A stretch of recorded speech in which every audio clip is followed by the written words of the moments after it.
உலக தமிழ் சொந்தங்களுக்கு ஆஸ்தான ஜோதிடர் கார்மேகத்தினுடைய பணிவான வணக்கத்தினை முதலில் தெரிவித்துக் கொள்கின்றேன்.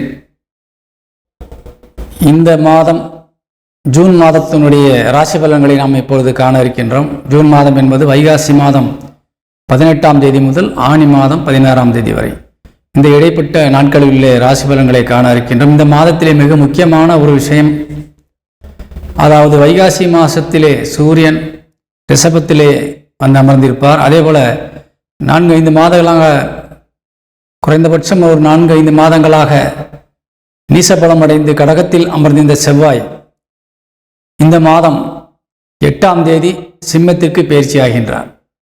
பொதுவாக செவ்வாய் நீசபலம் அடைந்து விட்டாலே அது ஆண்களுக்கு அவ்வளவு நல்லதல்ல. ஒரு தைரியம் குறைந்துவிடும். எந்த இடத்திலும் சென்று பேசும் பொழுது நமக்கு ஏதோ ஒரு அச்ச உணர்வோடு பேசக்கூடிய ஒரு சூழ்நிலை, ஒரு பயந்த ஒரு நிலை, தைரியமாக எதிர்கொண்டு எதையும் செய்ய முடியாத ஒரு விஷயத்திற்கு தள்ளப்பட்டு விடுவீர்கள். ஒரு ஆற்றல் உங்களிடத்திலிருந்து காணாமல் போயிருக்கும். மீண்டும் இப்பொழுது செவ்வாய் சிம்மத்தில் வந்து அமர்வதால் அந்த பலம் உங்களுக்கு கிடைக்கப் போகின்றது. மிகுந்த உற்சாகத்தோடு ஒரு ஆக்டிவோடு நீங்கள் வேலை செய்ய போகின்றீர்கள். அந்த சோம்பலான நிலையிலிருந்து சோம்பல் முறித்து நீங்கள் ஒரு உற்சாகமான மனநிலைக்கு நீங்கள் வரப்போகின்றீர்கள். எதையும் செய்து முடிக்க முடியும் என்ற ஒரு நல்ல ஒரு நம்பிக்கையோடு எந்த காரியத்தையும் நீங்கள் செய்ய போகின்றீர்கள். செவ்வாய் மிக முக்கியமான கிரகம் ஆண்களுக்கு. அவர் உங்கள் ஜாதகத்திலே எந்த வீட்டில் இருந்தாலும் நீசபலம் அடையவோ அல்லது வக்ரபலம் அடையவோ கூடாது. அப்படி இல்லாமல் மற்ற இடங்களில் இருக்கின்ற பொழுது அந்தந்த ராசி கட்டத்திற்குரிய பலன்களை கண்டிப்பாக உங்களுக்கு கொடுத்து மிக வலிமையான ஒரு மனிதராக வாழ்க்கையிலே உங்களை வழிநடத்தி வருவார். அப்படி வழிநடத்தி வரக்கூடிய செவ்வாய் நீசபலம் அடைகின்ற பொழுது தானாக நாம் எதையோ பறிகொடுத்தது போன்ற ஒரு உணர்வை அடையக்கூடிய ஒரு சூழ்நிலை ஆண்களுக்கு இருக்கும். பெண்களுக்கும் அது ஆண் வீடுகளிலே ராசி அமர்ந்த பெண்களுக்கெல்லாம் கண்டிப்பாக இதே போன்ற ஒரு நிலை இருந்திருக்கும். அதனால் நிச்சயமாக இப்பொழுது செவ்வாயுடைய நீசம் என்பது பலத்தை பெறப்போகின்றார் செவ்வாய். அதன் மூலியமாக அனைவருக்கும் ஒரு மிக அருமையான ஒரு மாதமாக இந்த மாதம் விளங்கப் போகின்றது. இனிமேல் நீங்கள் செய்கின்ற காரியங்களை விரைவில் முடிக்கக்கூடிய ஒரு அற்புதமான நிலைக்கு நீ மாறப்போகின்றீர்கள். இப்பொழுது நாம் 12 ராசிக்காரர்களுக்கு உரிய இந்த மாத ராசி பலன்களை காணலாம். மகர ராசியை சேர்ந்த நம் உறவுகளுக்கு இந்த ஜூன் மாதத்தினுடைய ராசி பலன்களை நாம் காண இருக்கின்றோம். மகர ராசிக்கு அதிபதியாக விளங்கக்கூடியவர் சனி பகவான் உங்கள் ராசிக்கு 2ஆம் இடத்தில் ஆட்சி பலம் அடைந்து மிகுந்த வலிமையோடு வருந்து கொண்டிருக்கின்றார்.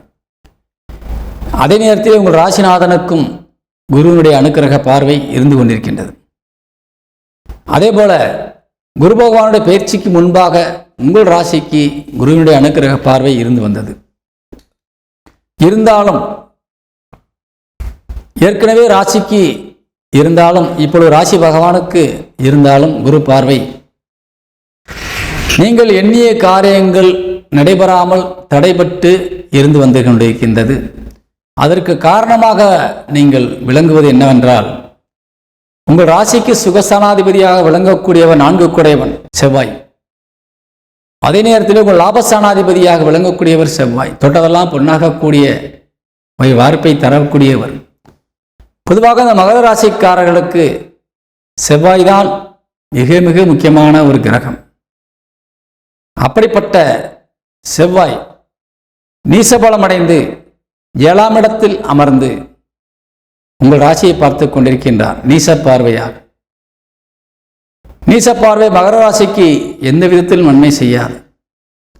அதனால் நீங்கள் எடுத்த காரியங்களிலே தொடர் தோல்விகள், அதே நேரத்திலே பண வருவாயிலே பின்னடைவு, சொத்துக்கள் வாங்குவது விற்பதிலே உங்களுக்கு பிரச்சனைகள், வண்டி வாகனங்களிலே போட்ட முதலீடுகளிலே உங்களுக்கு லாபம் இல்லை, போக்குவரத்து துறை நடத்தி வந்தவர்களுக்கெல்லாம் ஒரு நல்ல வருமானம் இல்லாத சூழ்நிலை,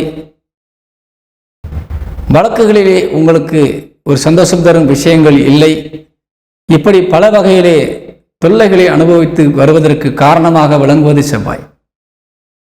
அந்த செவ்வாயினுடைய நீசம் என்பது உங்களை மிக வலிமையாக பாதித்திருக்கின்றது.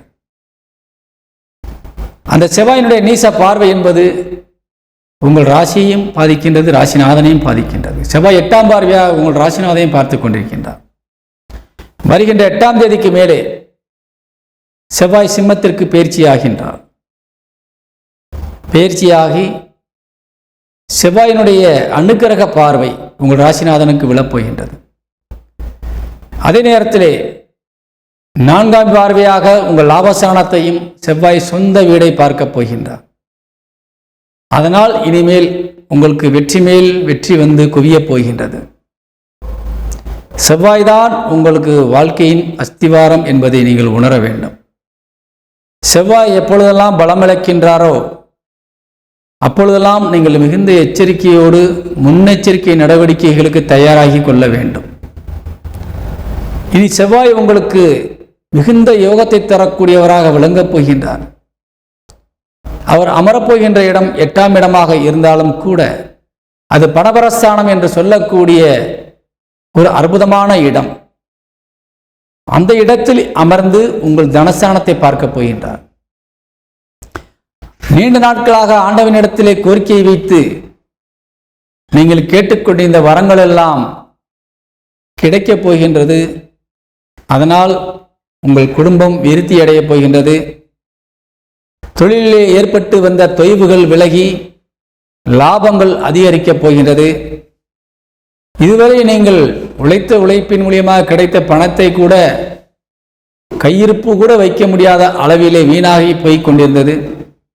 இவை அனைத்துமே இனிமேல் சீராக சரியாகி உங்கள் வாழ்க்கைக்கு உதவக்கூடிய வகையிலே, உங்கள் குடும்பத்தில் இருப்பவர்களுக்கு உதவக்கூடிய வகையிலே, நல்ல முன்னேற்றம் தரும் வகையிலே நீங்கள் மாறப்போகின்றீர்கள்.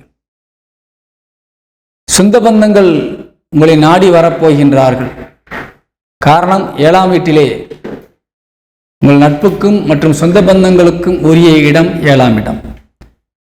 அந்த 7ஆம் இடத்திலே ஒரு கிரகம் நிசபலம் அடைகின்ற பொழுது, வலிமை மிக்க கிரகம் நிசபலம் அடைகின்ற பொழுது எல்லோருக்கும் எதிரியாக நீங்கள் உருவாகி சொந்த பந்தங்களுக்கும் பகையாக நிற்கக்கூடிய வாய்ப்பை பெறுகின்றீர்கள்.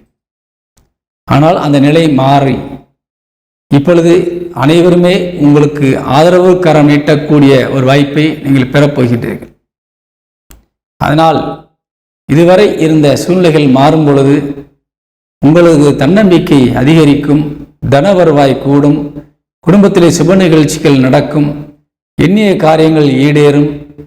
உங்கள் ராசிக்கு 12 கூடிய 12ஆம் இடத்தை பார்த்து கொண்டிருப்பது என்பது நல்ல ஒரு மகிழ்ச்சியான சூழ்நிலைக்காக நீங்கள் வெளியிலே சென்று வருவதற்கான வாய்ப்புகள் இருக்கின்றது. மனதைரியம் அதிகரிக்கக்கூடிய ஒரு நிலை இருக்கின்றது. தைரியமாக நீங்கள் யாரிடத்திலும் எதிர்கொண்டு பேசக்கூடிய ஒரு வலிமையை நீங்கள் பெறப்போகின்றீர்கள். குலதெய்வத்தினுடைய அனுகிரகம் உங்களுக்கு கிடைக்கப் போகின்றது. தாய் வழி உறவுகள் உங்களை புரிந்து கொண்டு நடக்கக்கூடிய வாய்ப்பை பெறுகின்றார்கள். தாயாருடைய அனுகிரகம் உங்களுக்கு கிடைக்கப் போகின்றது. தாய் வழி சொத்துக்கள் கிடைப்பதற்கான வாய்ப்பு இருக்கின்றது. தந்தை வழி சொத்துக்களும் வருகின்ற 22ஆம் தேதிக்கு மேலே கண்டிப்பாக கிடைக்கும். தந்தையாரோடு ஏதேனும் கருத்து வேற்றுமைகள் இருந்தால் 22ஆம் தேதி வரை கொஞ்சம் பொறுமையாக இருக்க வேண்டும். அதன் பின்பு எல்லாம் சாதகமாக மாறும். அதே போல மாணவர்கள் கல்வியிலே சிறந்து விளங்கக்கூடிய வாய்ப்பை இனிமேல் நீங்கள் பெறப்போகின்றீர்கள். திருமணமாகாமல் இருந்து கொண்டிருக்கின்ற இளம் சொந்தங்களுக்கு திருமணம் தடையில்லாமல் நடக்கப் போகின்றது. கடந்த 5 மாதங்களாக பேசி முடித்த ஒரு திருமணம் கூட நடக்காமல் தடையாக நின்று கொண்டிருக்கலாம், பலருக்கு இருக்கின்றது. அவையெல்லாம் இப்பொழுது தோஷம் நிவர்த்தியாவது போல மாறி கிரகம் வழிவிடப் போகின்றது. அதனால் இந்த மகர ராசிக்காரர்களுக்கு இனிமேல் ஏறுமுகம் என்பதிலே எந்த விதமான மாற்று கருத்தும் இல்லை. இந்த மாதம் அதற்கு அஸ்திவாரம் என்பதிலே எந்த விதமான மாற்று கருத்தும் இல்லை என்பதை கூறி விடைபெறுகின்றேன். வணக்கம்.